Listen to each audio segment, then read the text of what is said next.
People aren't going to like this video. Drink the coffee, it'll make you feel better. I got married and divorced in my early 20s. I got married when I was 19 to my first boyfriend I'd ever had. We started dating when I was like 17 or 18. And then a couple years later, we got not married, which is also known as divorce. I literally never talk about this because I never speak publicly about it. Honestly, it's been such a hard thing to ever speak about. But I remember feeling really lonely through that process. And just in case there's one other girl out there who can relate, I will share a little bit. The person I married was an amazing man. He was great to me. We were really, really young when we got married. We got married during my parents getting a divorce, and I really wanted to make a stable family of my own. No. But I want you to not forget that. Got married, she says, while her parents were getting a divorce. She also said earlier that she got a divorce in her early 20s and got married early. We're getting somewhere here. I've got some stuff to say. People aren't going to like what I say, but we're going to talk about it. Nobody forced me to get married. If anything, people were like, "Are you sure?" And I'm like, "Yeah." Years later, I ended up getting a divorce because I woke up one day and I realized I'm best friends with this person. I'm roommates with this person. I'm co-workers with this person. We were youth pastors at the time, which I really, really hated, but that is for another story.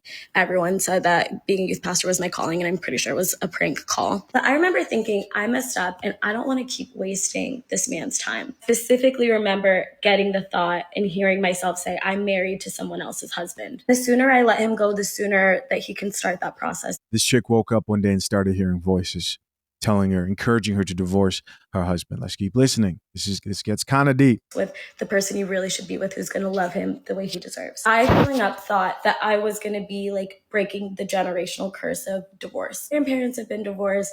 My parents are divorced. When I got married, a lot of people were like, you're going to break this generational curse of divorce and it's going to be amazing. So then when I wanted to get a divorce, I was like, but what about the generational curse I'm supposed to break? I also was very depressed at the time, but I had this feeling of maybe I'm supposed to break the generational curse of staying married far, far, far, far decades longer than you should. And then having people and yourself start over 20, 30 years down the road, especially when there's kids involved or ministries involved or all these things that you've built. I'm not saying this because I'm telling you, go get divorced if you have had a fight with your husband and you're like, let me divorce this man. But I remember going through the loneliest time of my life when that was happening. I was so embarrassed. I was so ashamed. I lost all of my friends, and basically my life had to start over from scratch, especially because I worked in ministry. My life was over. My life is over. God is done with me.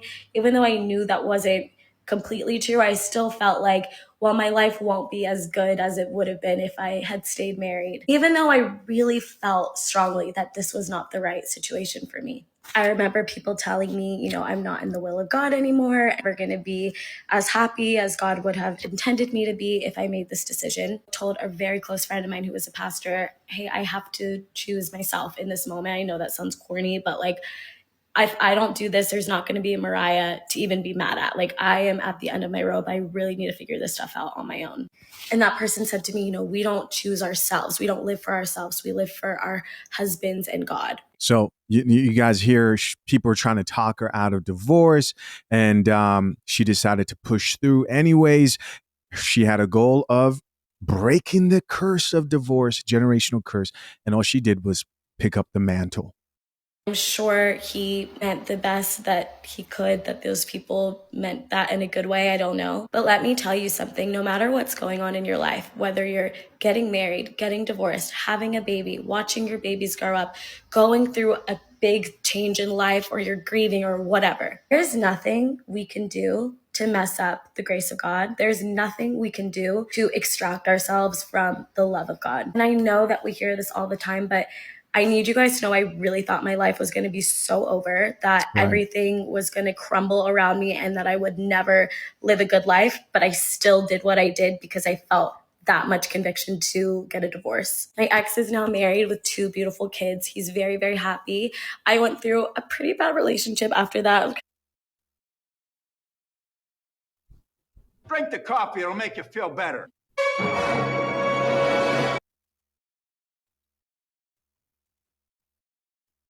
Kind of abusive. I got out of that. So he was abusive. The next guy was abusive. The last guy, I'm sure if something's wrong with him, let me chill. And I wouldn't trade any of it for the world because that experience made me who I am. Now I look around my apartment in New York City, dating the most wonderful man in the world. I am not depressed. I have hope. I have joy. I know Jesus loves me. I'm living the life that baby me would have dreamed of and wouldn't even believe I'm living. The career that I love and that I'm passionate about. I'm not saying that this is because I got a divorce. I'm saying that even with all that I went through and all the things people thought would be the end of me, I thought would be the end of me, God has still blessed me. He's kept me. He's given me the most beautiful, beautiful, beautiful life. And there was a time I never would have thought I would even make it past the age of 24. So the fact I'm here is such a blessing. And no matter what you're going through, I just want you to know that you're loved and you cannot outrun the grace of God, the love of God. Amen. And no matter what's going on, you're never alone. And it'll always, always, always work out for the good of those who love him. Okay, so I want to share that sentiment as well and agree with her. And I want to make sure that's clear. I'm not just saying that. I really do believe that. No matter where you've been and no matter where you've gone, God is the only person who will always be there for you and has the type of forgiveness and love to accept you back, unlike most humans. Where I'm going to take this thing might be surprising to you, but this whole dynamic that she went through is something I have seen so many times in the church. What do I mean? This is what I mean. You have these churches today that are highly influenced by these feminist and modern ideas when it comes to relationships, very female-centered. A lot of churches are very female-centered. Why? Well, because they give to tithe a lot and they don't want to lose the women of the church. And so what happens? Well, they start catering a lot of the messaging towards women, don't want to hurt their feelings when it comes to what they should expect for marriage. And so these chicks in the church don't really know what marriage actually is. They don't really know the truth about what to expect.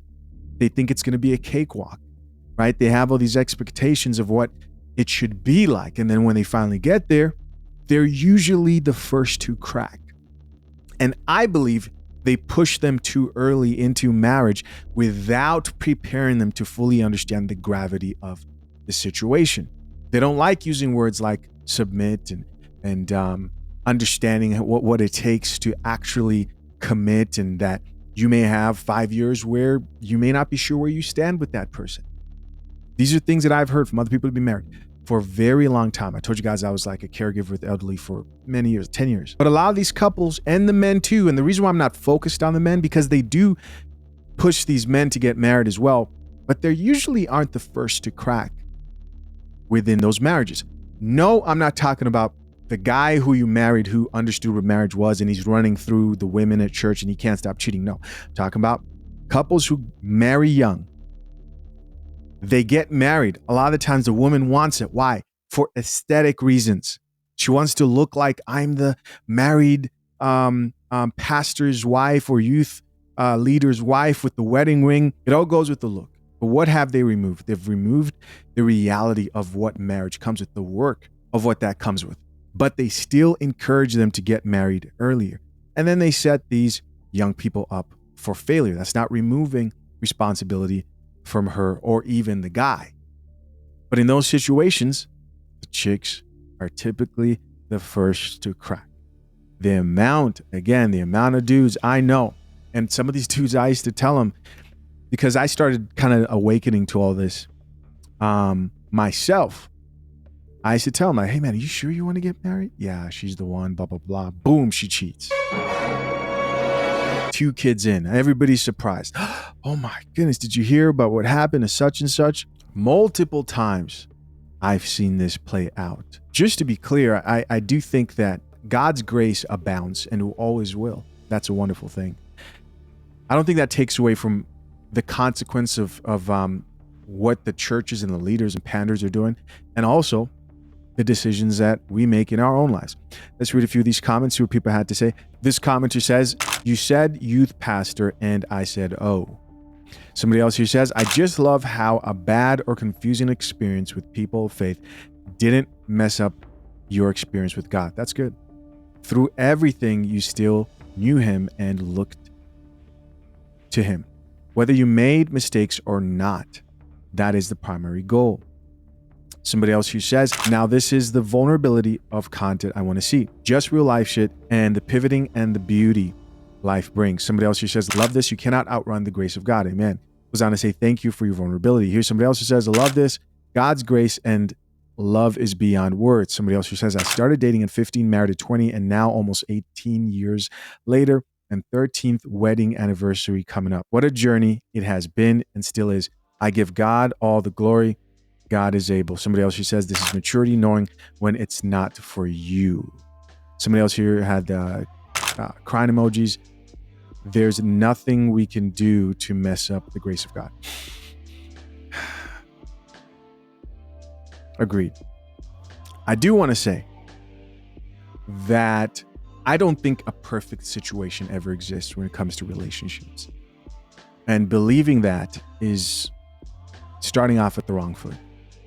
I think they're more ideal situations. And it's the danger of allowing your mind to wander off. Right? This is a problem with cheating, right? You may find somebody who you may be more compatible with. Now you have a family. Now what? This is why you stay with what you've committed to. And life isn't this thing of looking for the best and the best and the best and the best and the best and the best and the best. You would never stop. Guys, I appreciate you so much for checking out yet another episode of The Coffee Pod. To my soon-to-be married and currently engaged man, head over to fathershaverights.com and access the #1 guide to drafting a solid and legally binding prenuptial agreement while it's still available for free with offer code REVIEW. Consider joining Brew Brothers, to my men who value marriage and fatherhood. Till next time, I'm out. Peace.